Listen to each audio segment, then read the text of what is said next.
Hello everyone, welcome to Career Point. So we have brought you a new topic today about India-Nepal recent controversies. तो जैसे कि आप सभी जानते हैं कि पिछले काफ़ी लंबे समय से भारत और नेपाल के रिश्तों में तल्खी का माहौल बना हुआ है। आज हम इसी विषय पर विस्तार पूर्वक चर्चा करेंगे। तो आइए शुरुआत करते हैं।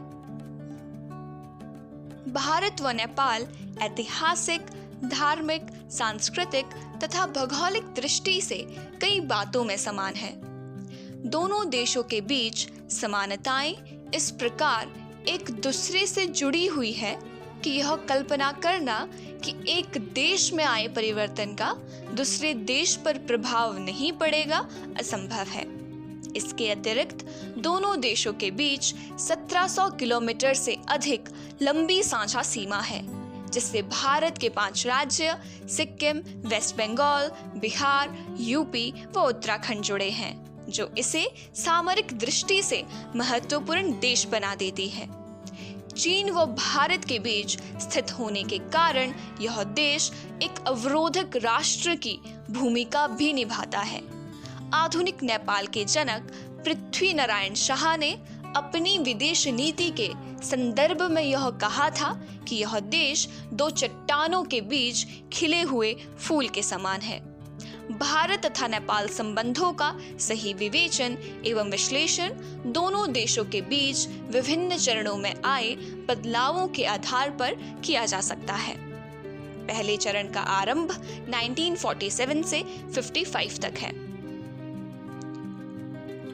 इस चरण का प्रारंभ मैत्रीपूर्ण ढंग से हुआ, जिसके विभिन्न कारण उत्तरदायी रहे। नेपाल में राणाशाही को समाप्त करने में भारत ने ही महत्वपूर्ण भूमिका निभाई।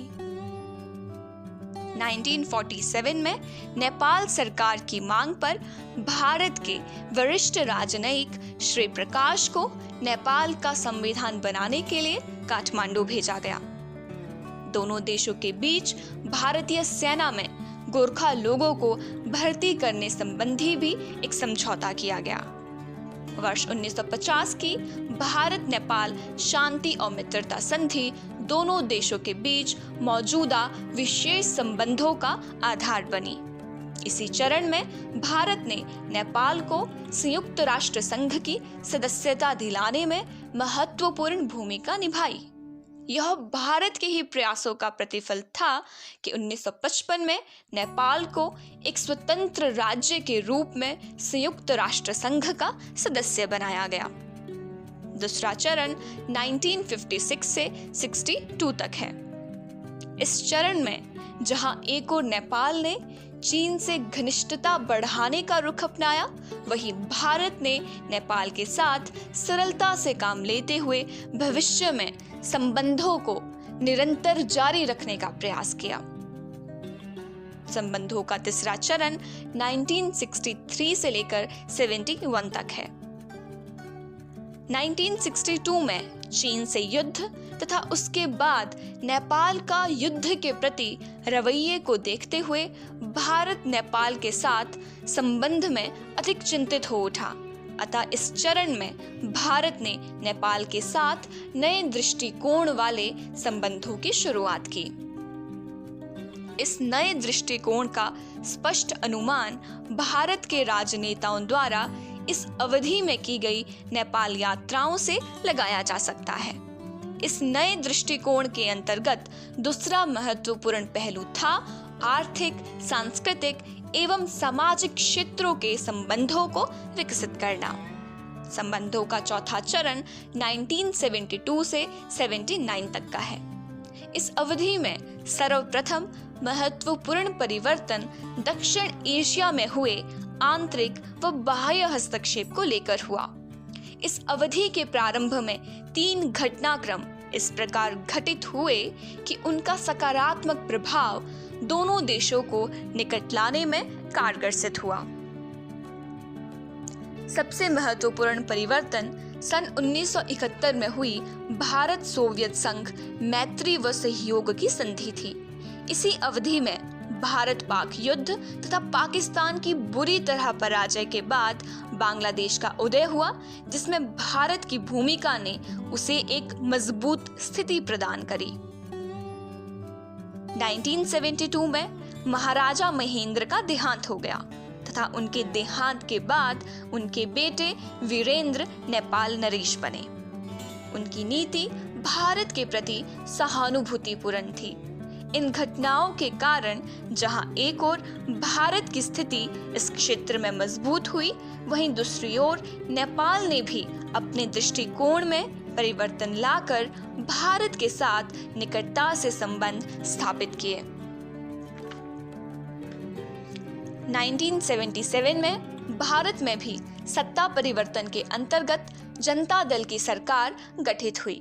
जनता दल की विदेश नीति का मुख्य लक्ष्य पड़ोसी देशों के साथ अच्छे संबंध विकसित करने का रहा। इस अवधि में उठाए गए विभिन्न कदमों के कारण दोनों देशों के संबंध काफी घनिष्ठ बन गए। यदि तात्कालिक परिदृश्य की बात करें तो बदलती परिस्थितियों, उदारीकरण की नीति तथा चीन जैसे देश का नेपाल की आंतरिक राजनीति में दखल के बाद पिछले कुछ समय से भारत नेपाल संबंधों में पहले जैसी गर्मजोशी देखने को नहीं मिल पा रही है। हालिया विवाद का मुख्य कारण उत्तराखंड के धारचूला को लिपुलेख दर्रे से जोड़ती एक सड़क है। नेपाल का दावा है कि काला पानी के पास पड़ने वाला यह क्षेत्र नेपाल का हिस्सा है और भारत ने नेपाल से वार्ता किए बिना इस क्षेत्र में सड़क निर्माण का कार्य किया है। नेपाल द्वारा आधिकारिक रूप से नेपाल का नवीन मानचित्र जारी किया गया, जो उत्तराखंड के काला पानी, लिम्पियादुरा और लिपुलेख को अपने संप्रभु क्षेत्र का हिस्सा मानता है। नेपाल ने इस संबंध में वर्ष 1816 में हुई सुगोली संधि का जिक्र किया है। नेपाल के विदेश मंत्रालय के अनुसार सुगोली संधि के तहत महाकाली नदी के पूर्व के सभी क्षेत्र, जिनमें लिम्पियादुरा, काला पानी व लिपुलेख शामिल है, नेपाल का अभिन्न अंग है। इसके अतिरिक्त बिगड़ते रिश्तों के अन्य बहुत से कारण उत्तरदायी है।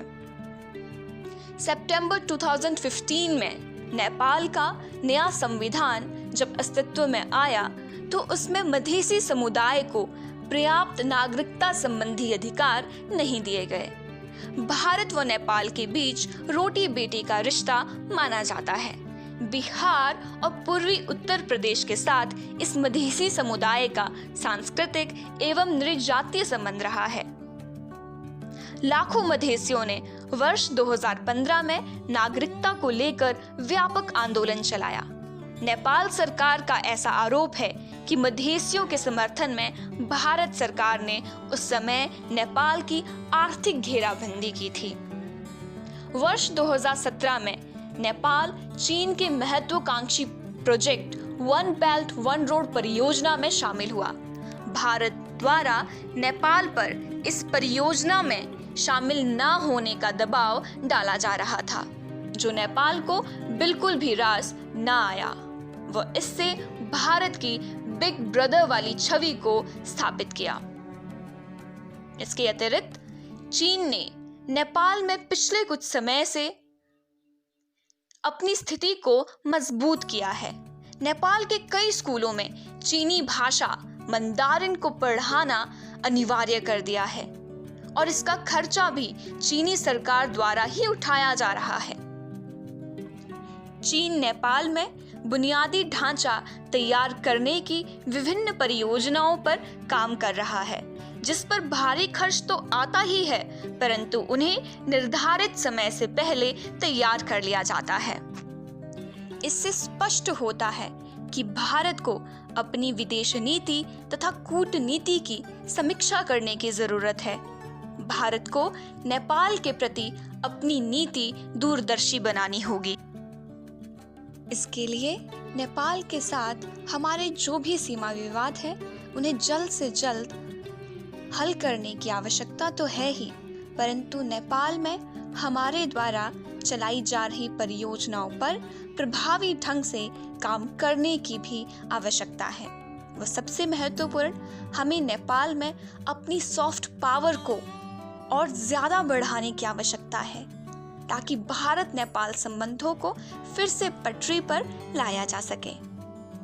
आपके इस विषय पर क्या विचार है, आप हमें कमेंट बॉक्स में बता सकते हैं। और यदि आपकी परीक्षा की तैयारी में हमारा यह प्रयास कारगर सिद्ध हो रहा हो तो हमारे चैनल को लाइक, सब्सक्राइब व शेयर करना ना भूलें। Press the bell icon on the YouTube app and never miss another update.